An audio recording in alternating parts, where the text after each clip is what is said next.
Hello friends, आपके अपने YouTube channel success मंत्रा classes में एक बार फिर से आपका स्वागत है। फ्रेंड्स, आज हम लोग इस वीडियो में लेखपाल भर्ती परीक्षा 2020 का हिंदी का प्रैक्टिस सेट नंबर 8 जो है सॉल्व करेंगे, जिसमें टॉप 25 क्वेश्चंस होंगे। कितने? टॉप 25 क्वेश्चंस होंगे, जो कि आपके परीक्षा के पॉइंट ऑफ व्यू से काफ़ी इंपॉर्टेंस है। ठीक है, चलिए हम लोग शुरू करते हैं। पहला क्वेश्चन। अच्छा, शुरू करने से पहले मेरी छोटी सी एक रिक्वेस्ट है, यदि हमारे चैनल पर आप नए हो तो हमारे चैनल को सब्सक्राइब कर लें और बेल आइकन को दबा लें, ताकि हमारी वीडियो की नोटिफिकेशन सबसे पहले आप तक पहुंचती रहे। ठीक है, देखिए पहला क्वेश्चन है, निम्नलिखित में से शुद्ध शब्द इंगित कीजिए। निम्नलिखित में से शुद्ध शब्द इंगित कीजिए।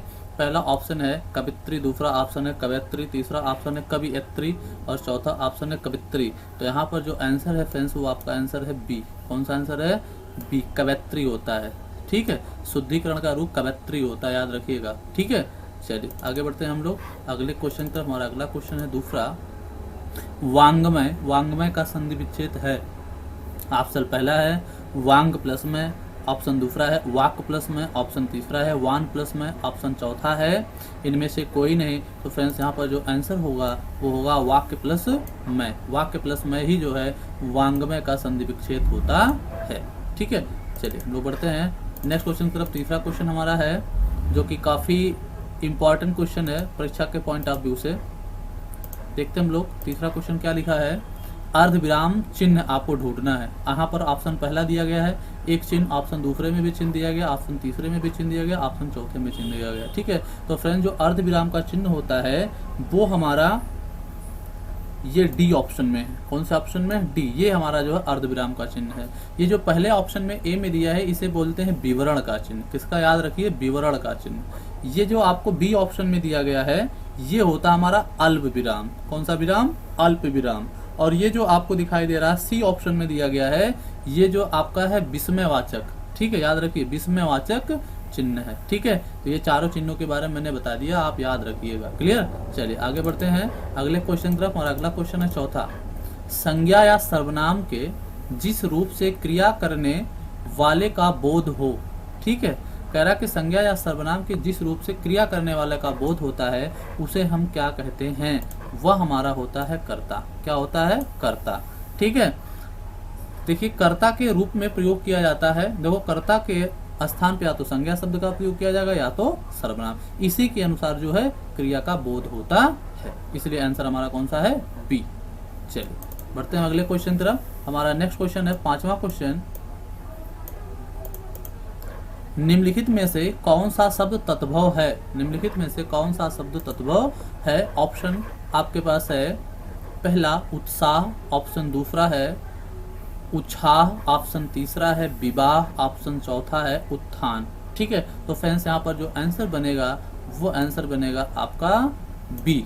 उत्साह जो आपका तद्भव है, बाकी उत्साह, विवाह और उत्थान आपका तत्सम है। ठीक है, चलिए हम लोग बढ़ते हैं अगले क्वेश्चन पर। हमारा छठवां क्वेश्चन है, दूध उजला होता है। दूध उजला होता है वाक्य में किस काल का बोध होता है? ऑप्शन पहला है भविष्य काल, ऑप्शन दूसरा है वर्तमान काल, ऑप्शन तीसरा है भूतकाल, ऑप्शन चौथा है इनमें से कोई नहीं या ननादेश। तो यहाँ पर देखिए फ्रेंड्स, पहली बात यहाँ पर लिखा दूध उजला है, तो उजला के बाद यहाँ पर किसी भी क्रिया का प्रयोग नहीं किया गया है। यहाँ पर केवल विशेषण शब्द और संज्ञा शब्द का प्रयोग किया गया है और साथ में सहायक क्रिया का प्रयोग किया गया है। ठीक है, इसलिए यहाँ पर काल का बोध हम नहीं कर सकते। क्रिया के माध्यम से ही काल का जो है बोध कराया जाता है कि क्रिया किस काल में हो रहा है। इसलिए यहाँ पर आंसर जो बनेगा वो हमारा बनेगा ननादेश। यदि फ्रेंड्स यहाँ पर कोई क्रिया होता तो इसमें या तो वर्तमान काल होता, या तो भविष्य काल होता, या तो भूतकाल होता। लेकिन याद रखिए कि दूध उजला होता है ये आपका वर्तमान काल होगा, परंतु यहाँ पर क्रिया ना होने की वजह से ननादेश आंसर है। अगर यहाँ क्रिया होता कोई, ठीक है, तब आपका आंसर वर्तमान काल हो जाता है। ठीक, चलिए बढ़ते हैं हम लोग अगले क्वेश्चन की तरफ। बहुत इंपॉर्टेंट क्वेश्चन है, ये आ चुका है कई बार आपके परीक्षा में। क्वेश्चन क्या है? स्वागत शब्द का संधि विच्छेद, है ना। स्वागत शब्द का संधि विच्छेद आपको बताना है। ऑप्शन पहला है स्व प्लस गत, ऑप्शन दूसरा है स्व प्लस आगत, ऑप्शन तीसरा है कि सा प्लस वागत और ऑप्शन चौथा है सु प्लस आगत। तो फ्रेंड जो आंसर है इसका है सु प्लस आगत। क्या आंसर इसका?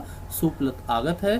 क्यों है? क्योंकि ये यण संधि, मैंने अभी जो है पिछले वीडियो में आपको बताया था कि जहां पर सा के आगे, सा के पहले कोई भी वा के पहले कोई भी कटा पिटा अक्षर आता है तो आपको तुरंत समझना चाहिए कि वो कौन सा संधि होता है? यण संधि होता है। ठीक है, अब यण संधि किसका भेद है तो आपको बताना होगा स्वर संधि का भेद है। अगर आपसे पूछा है स्वर संधि के कितने भेद है तो 5 भेद है। 5 भेद में कौन कौन सा है?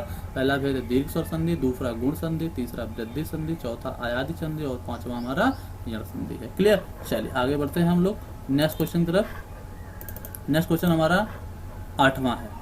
लिखा है खेलत में को काको, ठीक है, गुसैया, ठीक है, का उपयुक्त अनुवाद निम्नलिखित में से कौन सा होगा? ठीक है, ये एक आपको वाक्य दिया गया है, इसका निम्नलिखित में से आपको अनुवाद बताना है। ठीक है, यहाँ पर ऑप्शन है। अब यहाँ गुसैया का मतलब थोड़ा समझिएगा, स्वामी से। क्या है? स्वामी से। लिखा खेल में सब बराबर होते हैं। यहाँ पर गुसैया है, गुसैया के बारे में बात नहीं की गई इसलिए गलत है। खेल में कोई किसी का स्वामी नहीं होता। देखिए गुसैया मीन्स होता है स्वामी, और यहाँ पर लिखा है काको, कौन, यानी कोई किसी का गुसैया नहीं होता है। अर्थात हमारा आंसर कौन सा बन जाएगा इसमें? बी। कौन सा आंसर? बी। खेलत समय कोई किसी के काम नहीं आता। यहाँ पर देखिए गुसैया इसमें भी नहीं है, अर्थात यहाँ पर स्वामी की बात नहीं किया गया, इसलिए ये गलत है। खेलत में सभी को एक समान अधिकार होता है, इसमें भी नहीं है गुसैया। गुसैया का मतलब यहाँ स्वामी का अर्थ से है, यहाँ पर नहीं है, तो स्वामी का अर्थ किसमें दिया है? बी में, यानी खेल में कोई किसी का स्वामी नहीं होता है। ठीक है, चलिए आगे हम लोग बढ़ते हैं अगले क्वेश्चन तरफ। हमारा नेक्स्ट क्वेश्चन होगा 9वां क्वेश्चन, जो कि ये भी बहुत इंपॉर्टेंट है। लिखा है रात दिन। क्या लिखा भैया? लिखा है रात दिन। रात दिन में समास आपसे पूछा गया है। ऑप्शन पहला है द्विगु समास, ऑप्शन दूसरा कर्मधारय समास, ऑप्शन तीसरा है द्वंद्व समास, ऑप्शन चौथा है तत्पुरुष समास। तो फ्रेंड्स यहाँ पर जो आंसर होगा वो होगा हमारा द्वंद्व समास।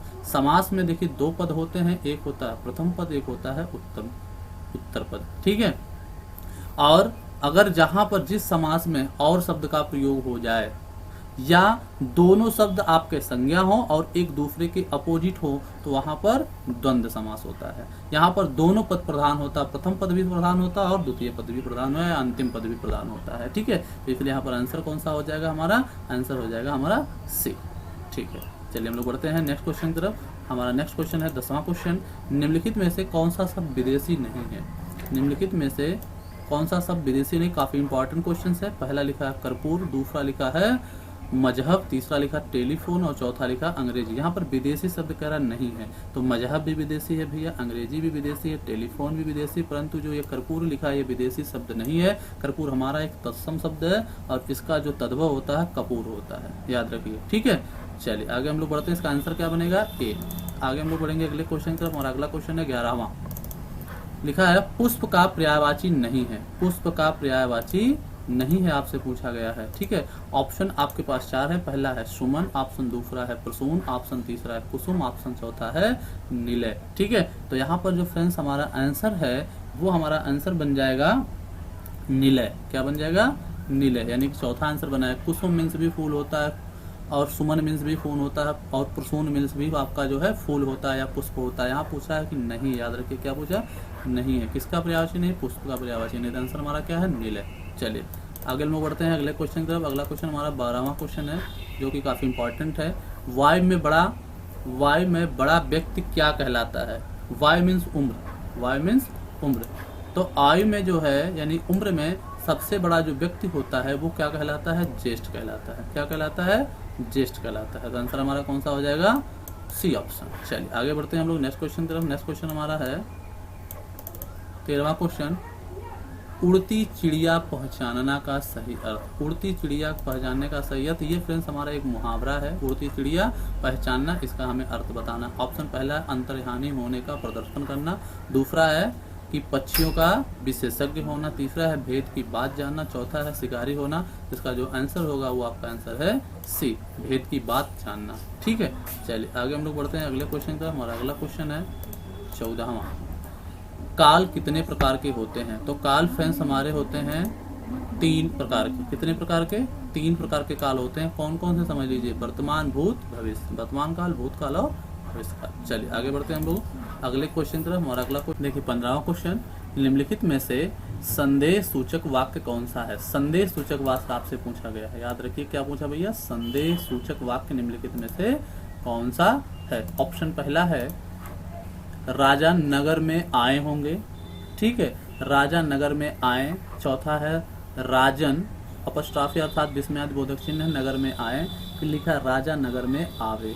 यहाँ पर संदेश सूचक का मतलब किसी के आने का संदेह हो, वो वाक्य कौन सा है? तो पहला ही आंसर हो जाएगा, लिखा है राजा नगर में आए होंगे। होंगे का मतलब क्या है? एक संदेह है, ठीक है, आए होंगे मैंने देखा नहीं है। तो आंसर भैया यहाँ पर क्या हो जाएगा हमारा ए। चलिए बढ़ते हैं हम लोग अगले क्वेश्चन की तरफ। हमारा अगला क्वेश्चन होगा जो कि काफ़ी इम्पोर्टेंट क्वेश्चन है, 16वां क्वेश्चन। गो शब्द का अर्थ नहीं है। गो शब्द का अर्थ नहीं है। देखो नहीं बहुत परेशान करता है, याद रखिएगा, नहीं जो है बहुत परेशान करता है। ऑप्शन पहला पृथ्वी, ऑप्शन दूसरा गाय, ऑप्शन तीसरा हाथी, ऑप्शन चौथा है किरण। तो फ्रेंड्स यहाँ पर जो हमारा आंसर होगा वो होगा हाथी। हाथी जो है वो गो का अर्थ नहीं है। गो मीन्स पृथ्वी होता है, गो मीन्स गाय होता है, गो मीन्स किरण होता है, किरण मीन्स सूर्य का प्रकाश, ठीक है। चलिए आगे बढ़ते हैं हम लोग अगले क्वेश्चन की तरफ। अगला क्वेश्चन है 17वां क्वेश्चन। समष्टि शब्द का विलोमार्थी शब्द बताना है। समष्टि शब्द का विलोमार्थी शब्द उल्टा बताना। बेस्ट, विशिष्ट, अशिष्ट और अपुष्ट। इसका आंसर जो बनेगा वो बनेगा बेस्ट, ठीक है। समष्टि का विलोम होता है फ्रेंड्स क्या? बेस्ट, ठीक है। चलिए आगे हम लोग बढ़ते हैं अगले क्वेश्चन की तरफ। हमारा अगला क्वेश्चन होगा 18वां क्वेश्चन। लिखा है व्युत्पत्ति की दृष्टि से शब्द के कितने भेद होते हैं? व्युत्पत्ति की दृष्टि से शब्द के कितने भेद होते हैं? काफी इंपॉर्टेंट क्वेश्चन है। पहला है 4, दूसरा है 7, तीसरा है 8 और चौथा है 9। तो फ्रेंड्स इसका जो आंसर है वो है 4, ठीक है। क्या आंसर इसका? 4। अब 4 कौन कौन है समझ लीजिए। तत्सम शब्द, तद्भव शब्द, देशज शब्द और विदेशज शब्द। ये व्युत्पत्ति की दृष्टि से 4 भेद इसके हैं। चलिए आगे हम लोग बढ़ते हैं नेक्स्ट क्वेश्चन तरफ। 19वां क्वेश्चन हमारा है देवनागरी वर्णमाला में स्वरों की कुल संख्या कितनी है? देवनागरी वर्णमाला में स्वरों की संख्या कुल कितनी है? पहला है 9, दूसरा है 10, तीसरा 11 और चौथा है 12। तो फ्रेंड्स यहाँ पर जो है आंसर वो हमारा होगा 11। 10 कब होता है इसको भी जान लीजिए। उच्चारण की दृष्टि से यदि पूछा जाए, उच्चारण की दृष्टि से स्वरों की संख्या कितनी है, तब आपको बताना होगा कितने होंगे, कितने 10 होंगे। अगर कहता लेखनी की दृष्टि से स्वरों की संख्या कितनी है तो 13 होते, ठीक है। चलिए अब पूछा है देवनागरी वर्णमाला की दृष्टि से स्वरों की संख्या कितनी है तो 11। अगर केवल पूछता स्वरों की संख्या कितनी है तो आपको बताना होता 11। पूछता कुल स्वरों की संख्या कितनी है तो 13, ठीक है। अगर पूछता कि लिखित रूप से स्वरों की संख्या कितनी है तो 13, ठीक। चलिए आगे हम लोग बढ़ते हैं अगले क्वेश्चन की तरफ। अगला क्वेश्चन हमारा है 20वां क्वेश्चन। लिखा है राजभाषा हिंदी की संवैधानिक स्थिति के अनुसार कौन सा कथन गलत है? ठीक है, जो राजभाषा का दर्जा दिया गया है हमारे संविधान में, ठीक है, उसके हिसाब से क्या इसमें जो है ऑप्शन में एक गलत है। ऑप्शन पहला है हिंदी भाषी राज्यों से प्राप्त हिंदी पत्रों का उत्तर हिंदी में दिया जाएगा। बिल्कुल सही बात है, ठीक है। अब नहीं पूछा, याद रखिए, गलत पूछा, ये तो है। लिखा हिंदी तर भाषी राज्य केंद्र सरकार से हिंदी में पत्र व्यवहार नहीं कर सकते, ये गलत है। हिंदी में भैया कर सकते हैं, याद रखिएगा, क्या कर सकते हैं? हिंदी तर भाषी राज्य केंद्र सरकार से हिंदी में पत्र व्यवहार कर सकते हैं। आप जैसे मान लीजिए जहाँ पर हिंदी में बोला जाता है, जो भी राज्य, जैसे यूपी में हमारे हिंदी सबसे ज़्यादा बोला जाता है, ऐसा समझिए, तो ये अपने पत्र को, ठीक है, केंद्र सरकार को हिंदी के रूप में भी दे सकते हैं। लेकिन यहाँ पर कह रहा है कि पत्र व्यवहार नहीं कर सकते, यानी हिंदी में नहीं कर सकते हैं, ये गलत दिया गया है, ठीक है। तो यही आंसर हमारा हो जाएगा कौन सा? B option. आगे पढ़ने की आवश्यकता ही नहीं, जब आंसर हमें मिल गया है, ठीक है। चलिए आगे हम लोग बढ़ते हैं नेक्स्ट क्वेश्चन की तरफ। हमारा नेक्स्ट क्वेश्चन है 21वां क्वेश्चन। लिखा है द्विज का पर्यायवाची है। द्विज का पर्यायवाची है। ऑप्शन पहला है केस, ऑप्शन दूसरा चंद्रमा, ऑप्शन तीसरा नख, ऑप्शन चौथा है दांत, ठीक है। तो यहाँ पर द्विज मीन्स होता है, द्विज का पर्यायवाची होता है दांत, ठीक है, द्विज मीन्स होता है दांत, क्लियर। चलिए आगे बढ़ते हैं हम लोग, तो इसका आंसर क्या होगा? डी। चलिए आगे बढ़ते हैं हम लोग 22वें क्वेश्चन की तरफ। लिखा है पानी पीकर कोसना मुहावरे का सही अर्थ है। पानी पीकर कोसना मुहावरे का सही अर्थ है। पहला है हंसी उड़ाना, दूसरा है हर घड़ी किसी का अमंगल चाहना, दूसरा है डर जाना और चौथा है खुशामद करना। तो फ्रेंड्स पानी पीकर कोसने का जो अर्थ होता है हर घड़ी किसी का अमंगल चाहना, मतलब हर घड़ी जो है हर समय किसी का बुरा चाहना ही जो है पानी पीकर कोसना होता है। ठीक है, चलिए आगे बढ़ते हैं। इसका आंसर क्या होगा? बी। चलिए आगे बढ़ते हैं हम लोग 23वें क्वेश्चन की तरफ, जो कि काफी इंपॉर्टेंट क्वेश्चन है। लिखा है शरण का सही अर्थ होगा। पहला ऑप्शन है सूची, दूसरा ऑप्शन है रस्सी, तीसरा ऑप्शन है मार्ग और चौथा ऑप्शन है आपका मादा सांप। ठीक है, तो फ्रेंड्स अगर हम इसके आंसर के बारे में बात करें, ठीक है, तो इसका जो आंसर होगा वो होगा हमारा मार्ग। शरण का अर्थ जो होता है वो होता है मार्ग। क्लियर। चलिए आगे हम लोग बढ़ते हैं अगले क्वेश्चन की तरफ। 24वां क्वेश्चन हमारा है, लिखा है कि उपगमन, क्या लिखा भैया? उपगमन का सही अर्थ क्या होगा? तो उपगमन का सही अर्थ आपसे पूछा। पहला लिखा गंगा के समीप, दूसरा लिखा छोटी गंगा, तीसरा लिखा गंगा के पार और चौथा लिखा है सहायक। ठीक है, तो यहाँ पर जो हमारा आंसर होगा वो होगा सहायक गंगा। उप लिखा है उपगंगम। उपगंगम का आशय होता है कि गंगा नदी का जो सहायक नदियां होती हैं उसे हम उपगंगम कहते हैं। ठीक है, चलिए आगे हम लोग बढ़ते हैं लास्ट क्वेश्चन की तरफ, जो हमारा इस सेशन का सबसे लास्ट क्वेश्चन है, 25वां क्वेश्चन अर्थात 25वां क्वेश्चन, जो कि ये काफी इंपॉर्टेंट क्वेश्चन है, इसे आपको नोट भी करना है। ठीक है, चलिए देखते हैं पहला क्वेश्चन, 25वां क्वेश्चन क्या है? टिप्स लगाना। टिप्स लगाना मुहावरे का सही अर्थ क्या है? पहला है निशाना लगाना, दूसरा है सिफारिश करवाना, चौथा है झूठी बातें मिलाना और चौथा लिखा गया आपका स्वार्थ सिद्ध करना। तो यहाँ पर लिखा है टिप्स लगाने का मतलब है सिफारिश करना।